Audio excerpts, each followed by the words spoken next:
시청자 여러분 안녕하십니까? JJC 뉴스 플러스 시작합니다. 장제원 의원의 아들인 래퍼 장용준 씨가 무면허 운전과 경찰관 폭행 혐의로 입건됐습니다. 이재명 경기지사가 성남시장 시절 추진한 대장동 개발 사업과 관련한 의혹이 불거지고 있습니다. 마포구가 코로나로 어려움을 겪는 미취업 청년에게 취업장려금을 지급합니다. 포항시가 예포항역 도시개발 사업을 진행할 예정입니다. 남원시가 시민들과의 소통 행정 강화를 위한 남원시 미디어 스튜디오를 개소했습니다. 국회 소식입니다. 래퍼 장용준 씨가 무면허 상태로 운전을 하다가 접촉사고를 냈는데 음주 측정을 거부한 것으로 알려져 논란이 일고 있습니다. 지난 18일 국민의힘 장제원 의원의 아들인 래퍼 장용준 씨가 무면허 상태로 운전을 하다 접촉사고를 낸 뒤 음주 측정까지 거부하며 경찰의 머리를 들이받은 혐의를 받고 있습니다. 서초경찰서는 22일 장용준 씨를 도로교통법상 무면허 운전, 음주 측정 거부 및 공무집행방해 혐의로 입건해 조사 중이라고 밝혔습니다. 18일 오후 10시 30분경 장 씨는 서울 서초구 반포동에서 벤츠 차량을 운전하던 중 다른 차와 접촉사고를 냈는데요. 현장에 출동한 경찰이 장 씨에게 음주 측정과 신원 확인을 요구했으나 장 씨는 이를 거부하며 경찰의 가슴팍을 밀치고 머리로 들이받은 혐의를 받고 있으며 경찰은 현장에서 장 씨를 현행범으로 체포했습니다. 특히 장용준 씨는 지난 2019년 9월 서울 마포구에서 음주운전을 하다 오토바이와 충돌사고를 낸 뒤 운전자를 바꿔치기 한 혐의로 지난해 징역 1년 6개월의 집행유예 2년을 선고받았습니다. 장 씨는 지난 19일 SNS에 제가 받아야 하는 죗값은 모두 달게 받고 조금 더 성숙한 사회 구성원이 되도록 노력하겠다고 사과문을 게재했습니다. 그러나 논란은 사그라들지 않고 있습니다. 지난 2017년 엠넷 고등 래퍼에 출연한 후 국민의힘 장제원 의원의 아들로 얼굴을 알렸지만 자신의 SNS 게시물에서 미성년자 성매매를 시도한 정황이 발견돼 방송 1회 만에 하차했으며 지난 2월에는 폭행 사건에 휘말려 검찰에 송치되기도 했는데요.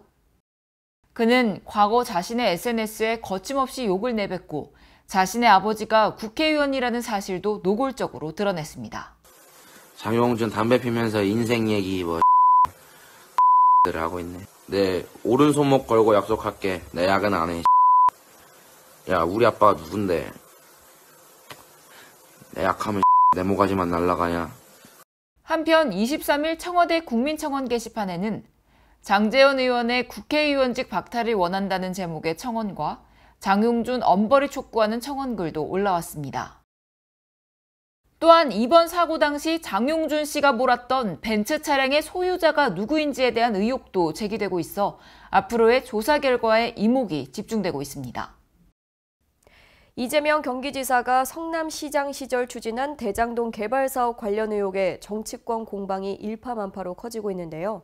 여권 내부에서도 정치가 아니라 수사가 필요하다는 주장이 나왔습니다. 더불어민주당 유력 대권주자 이재명 경기도지사가 성남시장 재직 시절 대장동 개발 과정에서 특혜를 받았다는 의혹이 있는 화천대유를 둘러싸고 국민의힘은 이재명 게이트, 이재명 지사 측은 국민의힘 게이트라고 주장하고 있습니다. 대장동 개발은 이재명 경기지사가 성남시장 재직 시절 택지 개발 이익을 환수하겠다며 추진한 1조 1,500억 원 규모의 공영개발 사업입니다. 이 지사가 2014년 성남시장 재선에 성공하며 성남도시개발공사와 민간 사업자가 특수목적법인 성남의 뜰을 공동 설립해 개발하는 방식으로 본격 추진됐습니다. 국민의힘은 설립자본금 5천만 원인 화천대유가 3년간 출자금으로 특수목적법인의 보통주 14%를 가지고 577억 원을 벌어들인 점을 문제 삼아 연일 의혹을 제기했습니다. 또한 사업 시행사인 성남의 뜰에 참여한 출사자들 가운데 화천대유가 과도한 배당금을 받은 것을 문제 삼고 있습니다. 출자금 5천만 원으로 개발 사업에 참여한 신생업체 화천대유는 3년간 577억 원이라는 배당 수익을 올렸습니다. 오랜 버핏도 울고 갈 투자의 신입니다. 5천만 원 내놓고 570억 이상의 1,100배가 넘는 이런 이해할 수 없는 이런 폭리. 하지만 설립 자본금만으로 수익률을 따지는 건 무리라는 주장도 있습니다. 사실상 시행사였던 화천대유는 공모비용의 운영경비, 이자 비용 등으로 한 해 수십억 원의 경비를 썼기 때문에 1000배 수익률은 과장됐다는 게 이재명 지사 측의 반박입니다. 부동산 사전 준비 비용이 많이 듭니다. 그리고 공모 비용도 수억이 들고요. 이 지사는 당시 야당의 주장대로 100% 민영 개발을 했다면 모든 수익이 민간업자에게 돌아갔을 거라고 반박했습니다. 공영 개발 포기 로비를 하던 민간 사업자들은 소위 닭 쫓던 개가 됐죠. 성남 시민들은 수천억대 이익을 이제 확보할 기회가 생긴 겁니다. 화천대유와 관련된 인물로는 국민의힘 곽상도 의원, 박영수 전 특검, 권순일 전 대법관, 강찬우 전 수원지검장 등 7명으로 확인됐습니다. 곽상도 국민의힘 의원 아들도 퇴직하며 무려 50억 원을 받은 사실이 드러났습니다. 어마어마한 퇴직금 규모에 논란이 커지자 곽 씨는 아버지 곽상도 국민의힘 의원의 SNS를 통해 직접 입장을 밝혔습니다. 부친으로부터 소개를 받아 입사했으며 퇴직금은 50억 원에서 세금을 뗀 후 28억 원을 수령했다고 인정했습니다. 하지만 특혜 의혹에 대해서는 단호하게 선을 그었습니다. 50억 원이란 퇴직금은 납득하기 어렵다는 지적이 거세지자 곽상도 의원은 대구시당에 전격적으로 탈당계를 제출했습니다. 이 밖에 박영수, 권순일 2명이 월 자문료 1,500만 원을 지급받았다는 의혹이 있습니다. 이는 연봉으로 따지면 2억 원 수준입니다. 경력을 감안하면 과하지 않은 금액이란 게 화천대유 측의 설명이지만 이런 고액 자문료를 지급할 만한 이유가 투명하지 않다는 점을 문제 삼았습니다. 국민의힘은 이재명 지사에 대해 당 차원에서도 특검, 국정조사를 밀어붙이고 있는 상황입니다. 이어서 수도권 소식입니다. 강북구가 작가 18명과 시민 417명이 참여한 공공미술 프로젝트를 오는 2024년 7월까지 3년 동안 전시합니다. 수용 유희 콘택트로 이름 붙여진 이번 전시회는 코로나19로 경제적 어려움을 겪고 있는 지역 예술인을 지원하고 주민과 방문객들에게 문화예술을 향유할 수 있는 기회를 제공하기 위해 마련됐습니다. 주민 400여 명이 제작 과정에 직접 참여한 사진은 3점의 작품으로 표현돼 있는데요. 인물과 풍경의 배치에 따라 각각 서로를 바라보다, 서로를 비추다, 서로를 연결하다로 제목이 정해졌습니다. 이들 세 작품은 강북문화예술회관 1층 복도와 안내데스크 뒤편에 설치돼 있다고 합니다. 현재 이곳은 코로나19 백신 접종센터로 운영되고 있는 만큼 사전에 문예회관 사무실로 문의한 뒤 방문하시기 바랍니다. 강북구가 신속하고 원활한 친환경도로 열선 사업을 위해서 한국전력공사 강북 성북지사와 업무 협약을 체결했습니다. 두 기관의 협약 결과 안정적인 전기 공급과 함께 위약금 면제 등 신청 절차가 간소화되는데요. 강북구는 날씨가 추워지는 11월 이전에 인수북로 12길 일대 삼양초등학교 통학로, 마을버스 고갯길 등 제설 취약 지역의 도로 열선 450m를 연장 설치하기로 했습니다. 이에 따라 기존 5개 노선 744m에 깔려있는 도로 열선은 올해 추가분을 합쳐 전체 매설 구간이 1.2km로 늘어날 예정입니다. 도로에 내린 눈을 순식간에 녹이는 열선 시스템은 지난 1월 폭설이 내린 삼양동 고지대에서 큰 위력을 발휘하는 등 주민들의 호평이 이어지고 있습니다. 마포구가 코로나19로 어려움을 겪고 있는 미취업 청년들에게 취업 장려금을 지급하는데요. 각 50만 원씩 마포사랑 상품권을 모바일로 지급합니다. 마포구가 미취업 청년 취업 장려금을 1인당 50만 원씩 지원합니다. 대상은 마포구 거주 만 19세에서 34세, 2021년 상반기 미지원자, 최종학력 졸업 후 2년 이내 미취업 청년입니다. 현재 실업급여 수급 중이거나 수급 대상인자, 2020년 청년 구직활동지원금 및 2021년 국민취업지원제도 기참여자는 제외됩니다. 대학 재학생과 휴학생 역시 신청할 수 없습니다. 고용보험에 가입돼 있더라도 주 26시간 이하 또는 3개월 이하 단기 근로자는 신청할 수 있습니다. 취업장려금은 모바일 마포사랑 상품권으로 지급될 예정이며 서울 청년 포털에 접속해 온라인으로 신청할 수 있습니다. 다음은 광역시 소식입니다. 올해 3년차를 맞이하는 대전의 대표 축제죠. 토토즐 페스티벌이 연말까지 원도심 일원에서 개최됩니다. 시민이 안전하게 축제에 참여할 수 있는 다채로운 온오프 프로그램이 마련됐다고 합니다. 2021 토토즐 페스티벌이 9월 11일부터 12월 25일까지 개최됩니다. 이번 축제는 매주 토요일 스마트폰 앱을 활용해 중앙시장 일원에 숨겨진 미션을 수행하는 디지털 보물찾기, 300여 대의 드론이 다양한 메시지를 빛으로 표현해 멋진 야경을 연출하는 드론 라이트 쇼, 지역 아티스트들이 선보이는 버스킹 공연 등이 펼쳐질 계획입니다. 또한 유튜브 콘텐츠 공모전, 라이브 커머스 등 다양한 온오프라인 행사가 마련될 예정이며 자세한 행사 일정과 내용은 토토즐 페스티벌 전용 홈페이지, 유튜브 채널을 통해 확인할 수 있습니다. 한편 대전시는 시민들이 안전하게 축제를 즐길 수 있도록 철저한 방역 관리에 중점을 두고 행사를 진행할 계획입니다. 광주형 평생주택 시범 사업의 설계 공모에서 혁신적인 설계로 높은 평가를 받은 빛고울 복합주거 플랫폼이 당선됐습니다. 옛 상무소각장 인근에 들어설 광주형 평생주택은 청년, 신혼부부 등 무주택 가구의 주거 안정을 위한 사업으로 장기 공공임대주택으로는 전국 최초로 중형 평형을 포함한 460세대 규모로 조성될 예정입니다. 이번 당선작은 인근에 위치한 공원, 문화시설 등 외부 공간과 주거 공간을 연결하고 개별 거주 공간과 마당을 수직 수평으로 엮어 계층 세대 간의 소통을 유도해 사회적 특성에 부합한다는 평가를 받고 있습니다. 우리 시는 장기 공공임대주택이 주거 취약계층이 거주하는 낙후된 아파트라는 인식을 변화시키고 공공임대주택의 선도적 모델이 될 수 있도록 기존 임대주택의 전형을 깬 변화감 있는 인명과 배치 계획이 우수한 혁신적인 작품을 선정하였습니다. 광주시와 도시공사는 연말까지 사업계획 승인을 취득해 2022년 공사 착수, 2024년 입주가 진행될 수 있도록 속도를 낼 방침입니다. 다음은 강원도 소식입니다. 횡성군이 아동과 청소년, 학부모가 함께 소통할 수 있는 플랫폼 꿈모프를 개설하고 운영에 들어갔습니다.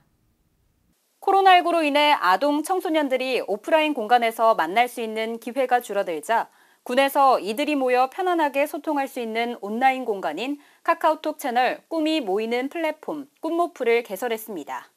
꿈모플에서는 각종 아동, 청소년 사업 및 행사 소식 등을 안내하고 정책 제안 등을 수렴하여 아동 친화도시 사업 추진에 반영합니다. 가입은 횡성군 아동, 청소년, 학부모 등 누구나 가능합니다.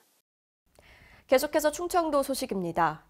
미래자동차 산업 중심지로 부상하기 위해 충청북도가 핵심 기반시설 조성에 박차를 가하고 있는데요. 특히 올해 말 청주 오창에 준공되는 자율주행 자동차 테스트베드는 실증과 연구 융합 거점이 될 것으로 기대됩니다. 충청북도가 미래자동차 산업 중심지로 부상하기 위해 자율주행 자동차 테스트베드 등 핵심 기반시설 조성에 나섭니다. 먼저 자율주행 자동차 테스트베드는 청주시 청원구 오창읍 충북대 오창 캠퍼스 내 83,096제곱미터에 구축됩니다. 국비 88억 원 등 295억 원이 투입되며 올해 말 준공 예정입니다. 테스트베드는 중소벤처기업, 대학, 연구소 등의 친환경 자동차의 도심 자율주행 기술에 대한 안정성 시험 서비스를 제공하고 자율자동차 개발형 실증 연구 융합 거점이 될 것으로 기대하고 있습니다. KTX 오송역과 세종터미널을 잇는 BRT 전용도로는 자율주행 시범 운행지구로 운영됩니다. 충청북도는 5월 중순 세종시와 공동으로 시범 운행지구 추진단을 구성해 운영하고 있으며 구간 확대와 추가 지구 발굴 지정 등 사업을 진행하고 있습니다. 이외에도 충주에는 수송기계부품 전자파 센터가 둥지를 틀고 올해 자율주행 부품을 장착한 완성차 형태로 다양한 전파 테스트를 할 수 있는 전파 플레이그라운드 구축을 위해 국비 확보에 나섰습니다. 또한 앞으로 산학 연관 협력 증진과 도내 자동차 산업 역량 강화, 미래차 유망기업 유치를 통해 미래 자동차 산업 생태계 육성에 나선다는 구상입니다. 이어서 경상도 소식입니다. 양산시에서 조성한 야생화 경관단지 28헥타르에 가을 꽃들이 개화하기 시작했습니다. 황산공원 입구와 양산천변 제방산책로, 부산대 유휴부지 실버 산악단지에 백일홍과 뎁사리, 코스모스가 꽃물결을 이루기 시작했고, 상북면에서는 희망근로와 기간제 근로자 등 10여 명이 석계시가지와 석계산업단지 입구, 공한지 9개소에 메리골드 등 초화류 5종 약 15,000여 본을 식재해 주민들과 내방객들에게 가을 정취를 선물하고 있습니다. 포항 구도심이 다시 활력을 띨 전망입니다. 옛 포항역 도시개발 사업으로 초고층 랜드마크도 탄생할 예정인데요. 포항시는 이와 함께 단절된 그린웨이를 연결하는 등 정주 환경 개선에도 박차를 가하며 구도심 활성화를 본격화하고 있습니다. 옛 포항역 지구 도시개발 사업은 구도심의 활력을 불어넣기 위해 대흥동 1원 옛 포항역사부지에 주거, 상업시설 및 공원 등을 복합 개발하는 사업으로 최고층 수 69층의 주상복합 아파트 3개 동과 20층 규모의 호텔로 구성됩니다. 지난 7월 한국철도공사와 신세계건설 컨소시엄 간의 사업 시행자 협약으로 이번 기반시설공사에 첫 삽을 떴습니다. 포항시는 지작물 보상, 부지 정비 공사 등을 시행하고 내년 말까지 공사 준공 및 환지 처분을 통해 민간 사업 시행자인 신세계건설 컨소지엄에 부지를 제공할 예정입니다. 포항시는 옛 포항역 도시개발 사업이 구도심에 새로운 활력을 불어넣을 것으로 기대하고 있습니다. 시는 초고층 랜드마크 건설과 단절된 그린웨이 연결로 포항의 정주 환경을 획기적으로 변화시킬 계획이며 이를 통해 도시재생은 물론 주변 상권 활성화를 도모합니다. 이후 주변 지역의 낙후한 주거 환경 개선을 위한 사업도 추진해 나갈 방침입니다. 이어서 전라도 소식입니다. 여수시가 해양 인재를 양성하고 해양 관련 재난 상황에서 청소년들의 대처 능력을 배양하기 위해서 전국 최초로 전문화된 청소년 해양교육원을 개원했습니다. 이번에 개원한 청소년 해양교육원은 국도비 119억 원 등 총 180억 원을 들여 여수 세계 박람회장 내에 지하 1층, 지상 4층으로 건립됐습니다. 여수시 청소년 해양교육원은 해양환경, 과학교육, 해양진로 직업교육, 해양지도자 육성 등의 프로그램이 진행될 계획입니다. 남원시가 남원시 미디어 스튜디오를 개소했는데요. 시민들과의 소통 행정에 도움이 될 것으로 기대됩니다. 남원시가 포스트 코로나 시대를 맞아 변화하고 있는 미디어 환경에 부응하고 시민들과의 소통 행정 강화를 위해 자체 동영상 제작 및 송출할 수 있는 남원시 미디어 스튜디오를 개소했습니다. 시는 스튜디오 개소에 따라 향후 각종 정책을 알기 쉽게 시민이 꼭 알아야 되는 시정 뉴스 등을 월 2회 제작, 송출함으로써 시민들의 알 권리를 충족시키고 유익한 정보 등을 시민들에게 제공할 예정입니다. 이 밖에 남원시 농특산물 영상 및 각종 공적 교육 자료 등을 제작함으로써 시민 참여를 유도하는 한편 시민 미디어 콘텐츠 제작 과정을 적극 지원할 계획입니다. 이완주 남원시장은 포스트 코로나 시대를 맞아 온택트 행정의 수요가 확대되고 있는 만큼 자체 방송 미디어 콘텐츠를 제작, 송출함으로 남원시만의 특별한 미디어 행정 생태계를 구축하겠다며 시민들이 시정에 대해 더 쉽게 공감, 이해할 수 있도록 다양한 방송 콘텐츠를 개발하겠다고 말했습니다. 지금까지 전북에서 이정환이었습니다. 정원에 식재된 나무를 절도하는 일이 벌어졌습니다. 자세한 내용은 김하영 기자가 보도합니다. 한 사람이 정원에 식재된 나무를 유심히 바라보고 있습니다. 한참을 바라보며 주변을 돌아보다 이내 결심을 굳힌 듯 식재된 나무를 정원에서 뽑아 가져갑니다. 문제는 없어진 관목이 주인이 특별히 조경한 관목으로 해당 나무 가격은 수백만 원대에 이릅니다. 코로나로 인해 기도까지 받아 심은 나무인데 장사 잘 되게 해달라고, 그걸 훔쳐가니 정말 어이가 없습니다. CCTV를 통해 잡힌 이웃 주민은 가져가지 말라고 팻말을 붙여놓은 것도 아니라면서 문제가 되냐는 반응입니다. 팻말을 달아둔 것도 아니고 뭐가 문제가 되냐는 말로 죗값을 치르겠다 하는 피해자 말을 듣고 정말 어이가 없었습니다. 해당 사건은 완산경찰서로 넘겨진 후 이미 검찰로 사건이 송치된 상황입니다. 코로나로 힘든 시국에 이웃 주민들이 아무렇지도 않게 절도를 자행하는 모습에 자영업자들은 속만 타들어갑니다. 지금까지 전북에서 김하연이었습니다. 임실군의 농산물 통합 마케팅 사업이 농가 소득을 높이는 데 큰 역할을 하고 있는데요. 이정환 기자가 자세한 내용 취재했습니다.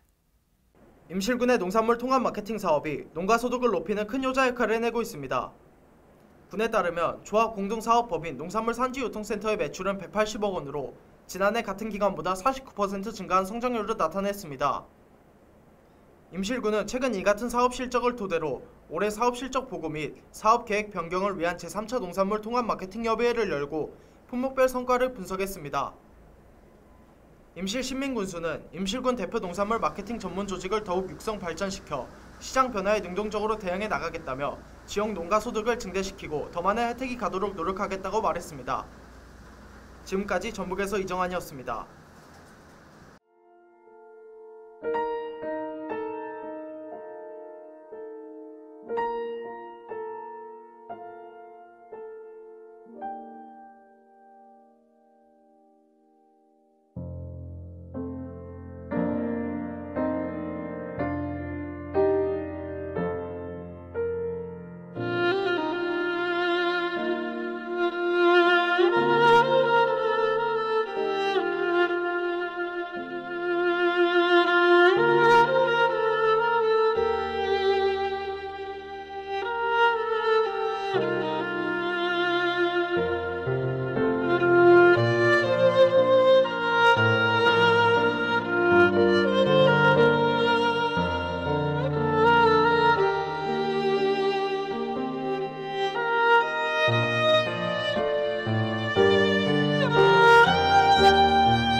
코로나19 신규 확진자 수가 3,000명을 돌파해 방역 상황에 빨간불이 켜졌습니다.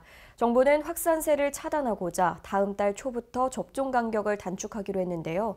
2차 미접종자의 경우 접종 간격 꼭 확인하시기 바랍니다. 이상 뉴스플러스 마칩니다. 시청해주신 여러분 고맙습니다.